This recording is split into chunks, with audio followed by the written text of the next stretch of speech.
আসসালামু আলাইকুম, সবাই কেমন আছেন? আশা করি যে যেখানে আছেন সবাই অনেক ভালো আছেন এবং সুস্থ আছেন। আলহামদুলিল্লাহ আমরা অনেক ভালো আছি। নায়ামুজ ব্লগ থেকে আরও একটা নতুন দিনের নতুন ভিলেজ লাইফস্টাইল ব্লগ ভিডিও নিয়ে আপনাদের মাঝে চলে আসলাম।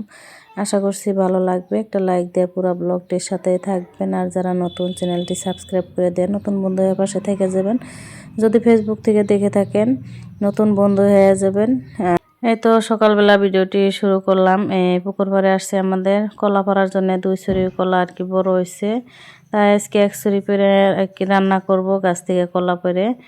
এই যে এখানে আমি মিষ্টি কুমড়া গাছ লাগাইছি আমাদের পুকুর পাড়ে। মাশাআল্লাহ মিষ্টি কুমড়া গাছগুলো সুন্দর হয়েছে, কিন্তু এসে দেখি যে এন্দুরে মনে হয় কাইটা দিচ্ছে পাতা ডগাগুলা। জানি না কি করব এখন। আসলে তো পুকুর পাড়ে একদম বাড়িতে হলে তাও অল্প একটু সেভ করে রাখা যেত মনে হয়, আর রাত্রে কাটে যেহেতু তো দেখাও যাবে না। তারপরে যেই নারাব্বু কলার ছড়িয়ে বাইরে নিয়ে আসছে, আমি এসে পড়ছিলাম কারণ পাতা কাটতেছে দেরি হইতেছে। আমি রান্না বসাইয়ে রেখে গেছি, ভাত বসাইয়ে রেখে গেছি, চা বসাইয়ে, তাই আমি তাড়াতাড়ি করে এসে পড়ছিলাম।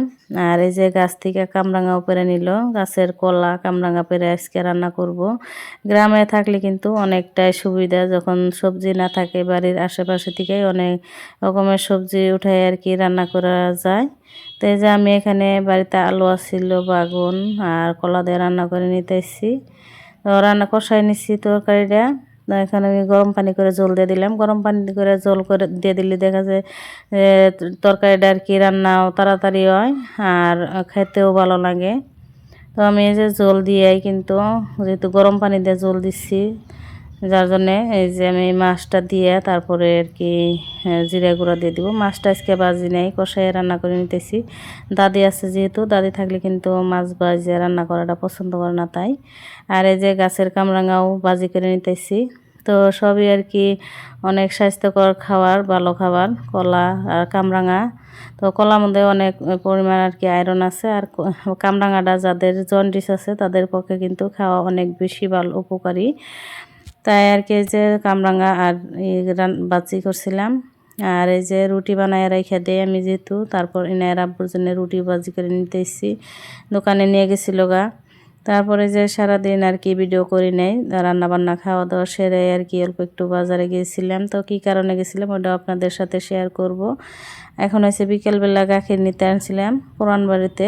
তো এখন প্রায় কিন্তু সন্ধ্যাবেলা। তো এখন এই যে ঠেলা দিয়ে আর কি মানুষটা আর কি ফুল গাছ বিক্রি করে। প্রায় আমি কিন্তু এর কাছে কোনে আর কি কাকার কাছে কোনে আমি ফুল গাছ রাখি। তো আজকে আর কি আমি দেখে ডাক দিলাম যে কয়টা গাছ রাখি। তো আমি কিন্তু যেহেতু হাঁস মুরগি পালি, ওই টাকা দিয়ে কিন্তু আমি ফুল গাছগুলা কিনি, অনেক রকমের ফুল গাছ। আসলে তো আমার এই ফুল গাছগুলা দেখলি আমার আর কি কিনতে ইচ্ছা করে। যত টাকা যদি কমও থাকে তাও কিন্তু আমি রাখার চেষ্টা করি। তো আজকে টাকা কম, যার জন্য এই যে আমি 3টা গাছ রাখলাম। তো 3টা গাছ আর কি অনেক কম দামে নিচ্ছি, 30 টাকা করে ছিল একটা গাছ, আমি 20 টাকা করে দিয়ে 60 টাকা করে দিয়ে রেখে দিচ্ছি। যেহেতু এখন সন্ধ্যাবেলা যাওয়ার সময়, তাই আর কি আমাকে দিয়ে গেছে। আর বাড়িতে এসে যে হাঁস মুরগিদেরকে খাইতে দিয়ে তারপরে যে ফুচকা ভেজে নিছি, ফুচকা খাবো বলে মেয়ে। তো আমরা সবাই মিলে আর কি ফুচকা খেয়ে নিতেছি। তো এখন যেহেতু চার সময় চা খাওয়া হয় সন্ধ্যাবেলা, ওই টাইমে আর কি ফুচকা খেয়ে নিতেছি। ভাবছি যে আজকে চা খাবো না। তো এই না দেখেন এই যে তো আলু ভর্তা দিয়ে খাইতে পারে না, তাই আর কি পানি খালি পানি যে কীভাবে চুমুক করে খাইতেছে, গ্লাস বানাই নিছে, বলতেছে এটা আমার গ্লাস। তো খালি আর কি চুকা পানিগুলো আর খাই নিতেছে।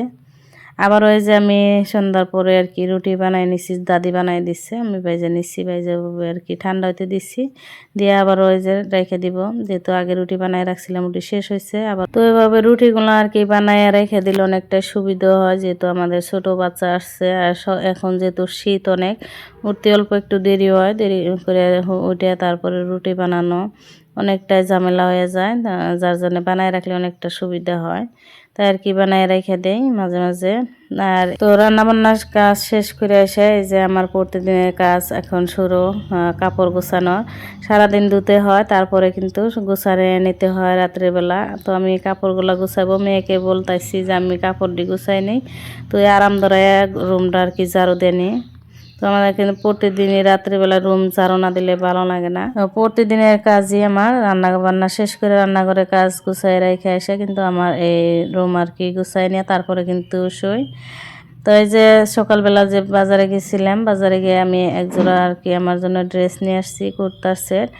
আর হয়েছে দাদির জন্য একটা কাপড় আনা হয়েছে, আর ইনার জন্য একটা ড্রেস আনা হয়েছিল। তো ওই ড্রেসটা আর কি ওঠানোর সময় অন্যটা দিয়ে দিছে, তাই আর কি ওইটা ঘুরে দেওয়া হয়েছে, অন্যটা আনাবো পরে। তো যারা যারা এই পর্যন্ত ভিডিওটির সাথে আছেন, লাইক দিতে যদি ভুলে থাকেন প্লিজ একটা লাইক দিয়ে দিবেন, আর যারা আগে থেকে দিয়ে দিচ্ছেন তাদেরকে অসংখ্য ধন্যবাদ। সকলের সুস্থতা কামনা করে আজকের ভিডিওটি এ পর্যন্ত শেষ করছি।